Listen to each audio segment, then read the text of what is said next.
Hello, so I will be starting a new book, which will be Alice's Adventures in Wonderland. And yeah, we will start this chapter. So yeah, let's start chapter 1, Down the Rabbit Hole. And we have this little picture to start us off. So Alice was beginning to get tired of sitting by her sister on the riverbank with nothing to do. Once or twice she had peered into the book her sister was reading, but it had no pictures or conversations in it. And what good is a book, thought Alice, without pictures or conversations? She thought about making a daisy chain, but didn't feel like getting up and picking the daisies. So she laid her head in her sister's lap and watched the clouds. Suddenly, a white rabbit with pink eyes ran by. Oh dear, I will be late," the rabbit said. It took a watch out of its pocket, looked at it, and then hurried away. Being very curious, Alice jumped to her feet and ran across the field after it. She was just in time to see it pop down a large rabbit hole under the hedge. Without thinking, she followed. The rabbit hole was a long tunnel that seemed to go on forever. She made her way through the narrow passageway as best she could, when suddenly it dropped down. Alice didn't have a minute to think before she realized she was falling down a very deep well. She seemed to be falling very slowly, so she spent her time looking around. Cupboards, bookshelves, maps, and pictures that hung upon nails filled the walls of the well. She took down a jar from one of the shelves as she passed it. It was labeled orange marmalade, but to her disappointment, it was empty. So she carefully put it back into one of the cupboards as she fell past it. And here we have a picture of Alice falling down all the cupboards and bookshelves, and then the jar of orange marmalade. Down, down, down she went.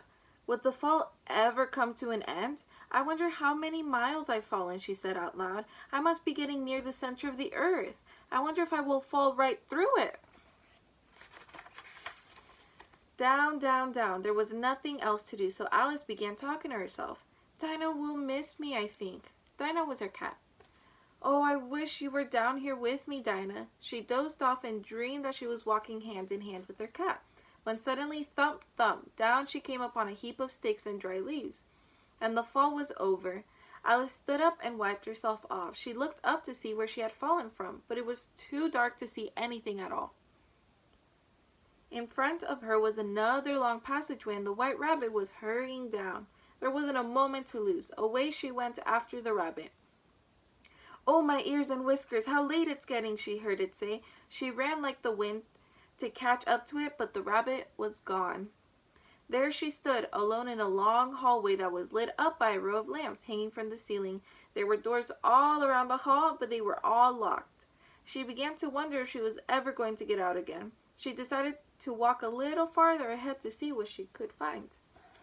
And here we have her walking through the hallway.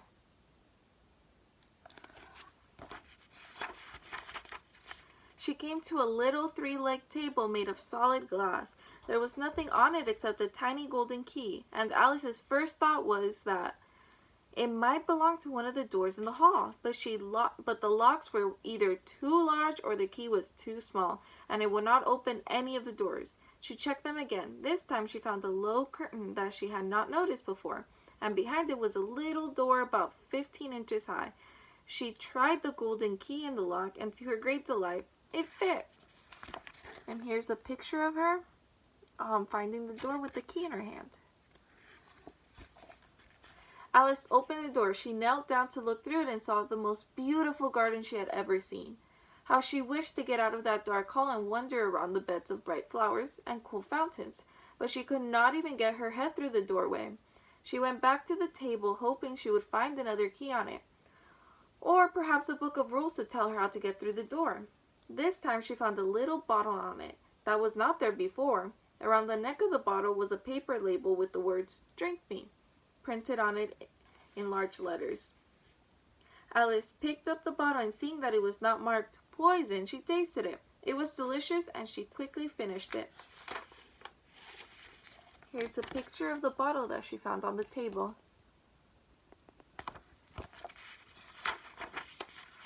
What a curious feeling, said Alice. I must be getting smaller.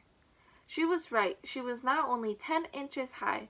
Now I am the right size to go through the little door and into the beautiful garden, she thought to herself. Alice went back to the door but had forgotten the little golden key. When she went back to the table for it, she could not reach it. She could see it through the glass, and she tried her best to climb up one of the legs of the table, but it was too slippery. Alice sat down and cried.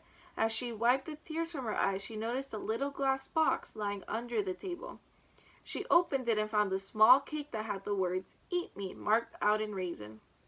Well, I'll eat it, said Alice, and if it makes me grow bigger, I can reach the key. If it makes me grow smaller, I can slide under the door.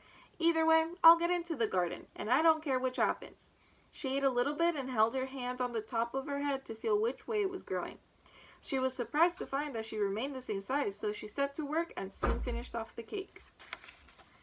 And here's a picture of her finding the little cupcake and eating it.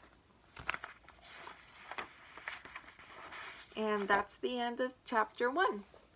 So write down all the characters that were introduced in this chapter. So there was Alice, or mentioned also. There was the White Rabbit. They talked about Dinah, Alice's cat, and Alice's sister. So that's 4 characters to write down.